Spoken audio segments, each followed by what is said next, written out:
आपने भारत और नेपाल की दोस्ती के कई किस्से सुने होंगे। आमतौर पर माना जाता है कि भारत और नेपाल घनिष्ठ मित्र है और इन दोनों देशों की ये मित्रता हजारों वर्ष पुरानी है। लेकिन अब इन दोनों देशों के बीच मतभेद उभर आए हैं।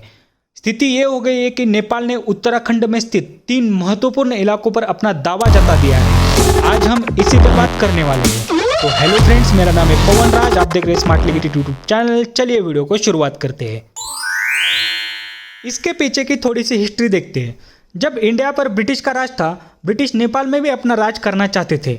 नेपाल में तब डेमोक्रेसी नहीं थी, वहाँ पे किंगडम ऑफ गोरखा था। फिर ब्रिटिशर्स और नेपालीज के बीच एक जंग हुई जिसे कहा जाता है कि एंग्लो नेपालीज वॉर 1814। 2 साल तक यह जंग चली, यानी कि 1816 तक यह जंग चली। बाद में उनके बीच एक समझौता हुआ जिसे कि हम ट्रीटी ऑफ सुगोली कहते हैं। इसमें यह डिसाइड हुआ कि ब्रिटिशर्स को कितना एरिया का कंट्रोल मिलेगा और नेपालीज का कितना एरिया में राज रहेगा। ट्रीटी ऑफ सुगोली के अनुसार नेपाल ने सिक्किम और दार्जिलिंग का एरिया लूज किया। वह एरिया ब्रिटिशर्स के पास चला गया और अब इन 2 एरियाज के बीच एक बाउंड्री तो चाहिए थी। इसके लिए 2 नदियों का बाउंड्रीज की तरह यूज किया गया। नेपाल की जो वेस्टर्न बाउंड्री थी वो महाकाली नदी के अकॉर्डिंग होगी और जो ईस्टर्न बाउंड्री थी वो लीची नदी के अकॉर्डिंग होगी, यह तय किया गया। आज भी देखा जाए तो नेपाल और इंडिया की वेस्टर्न और ईस्टर्न बाउंड्री वो इन दोनों नदियों के अकॉर्डिंग ही डिफाइन होती है। नदी के साथ साथ नेपाल और इंडिया का बॉर्डर होता है। अब जो प्रॉब्लम है वो नेपाल के वेस्टर्न बॉर्डर पे है, जहाँ पे महाकाली नदी है। शुरुआत में ने नदी के वेस्ट वाला पार्ट यानी कि इंडिया के साइड वाला पार्ट बॉर्डर डिफाइन करने के लिए यूज किया और उससे नेपाल को एक्स्ट्रा रीजन मिल गया। लेकिन कुछ साल बाद ब्रिटिशर्स ने यह रियलाइज किया कि वो एक्स्ट्रा लैंड जो नेपाल को मिल रही है उसकी उन्हें जरूरत है, क्योंकि चाइना के साथ व्यापार करते टाइम ये काम में आएगा।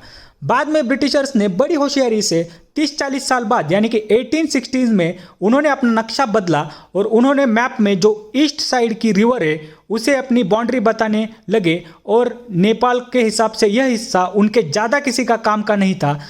वहाँ पे ज़्यादा लोग भी नहीं रहते थे और वहाँ पे खाली एक ही रास्ता था, बाकी ज़्यादा कुछ नहीं था। इसकी वजह से नेपाल के राजा ने ही वहाँ पे ऑब्जेक्शन नहीं लिया और वहाँ पे ब्रिटिशर्स कंट्रोल करने लगे। और तब से लेकर यानी कि 1816 से लेकर 1947 तक यानी कि इंडिया के इंडिपेंडेंट होने तक वही बॉर्डर चलता रहा और इंडिया इंडिपेंडेंट होने के बाद भी वही ही बॉर्डर चलता रहा और नेपाल ने भी कभी इस पे ऑब्जेक्शन नहीं लिया। और बाद में जब भी नेपाल ऑफिशियल्स मैप बनाता था उसमें इसी एरिया को वो बाहर ही रखता था। देखो, लॉजिकली देखा जाए तो ये हिस्सा इंडिया को अभी भी बिलोंग करना चाहिए, क्योंकि इतने सालों से वहाँ पे इंडिया का ही राज चल रहा है।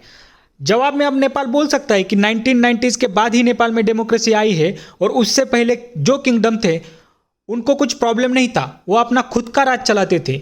जनता की मर्जी उन्होंने कभी सुनी नहीं। लेकिन इंडिया के फेवर में भी एक आर्ग्यूमेंट है, क्योंकि 1990s में नेपाल में डेमोक्रेसी आई, फिर भी नेपाल ने इतने दिनों तक यह रीजन अपने अंडर कभी भी डिक्लेयर नहीं किया। तो अचानक से एकदम नेपाल को क्या हो गया? देखो, सिंपल सा लॉजिक है। अगर ब्रिटिश आज बोलेंगे कि इंडिया के मुंबई में हमारा पहले राज था इसलिए मुंबई अब हमारे अंडर आएगी, तो चलेगा क्या? इसीलिए ऐसा लगता है कि नेपाल को किसी ने उकसाया है और जानकार कहते हैं कि इसके पीछे चीन का हाथ है। अगर वैसा होगा तो नेपाल को समझना चाहिए कि चाइना ऊपर से सपोर्ट दिखाता है, झगड़े करवाता है और जो देश उनके करीब जाता है बाद में उनको ही गुलाम बनाने की कोशिश करता है या उनके साथ घटिया हरकतें करता है। पाकिस्तान इसका एक जीता जागता एग्जाम्पल है। आपको पता ही है कि पाकिस्तान को कोरोना प्रिवेंशन मास्क की जरूरत थी, तब चाइना ने उनकी मदद कैसे की और मास्क के बदले उनको क्या दिया। वीडियो अगर अच्छी लगी हो तो लाइक कीजिए, शेयर कीजिए, कमेंट कीजिए और ऐसी ही वीडियोस देखते रहने के लिए हमारे चैनल को सब्सक्राइब करना मत भूलिए। धन्यवाद।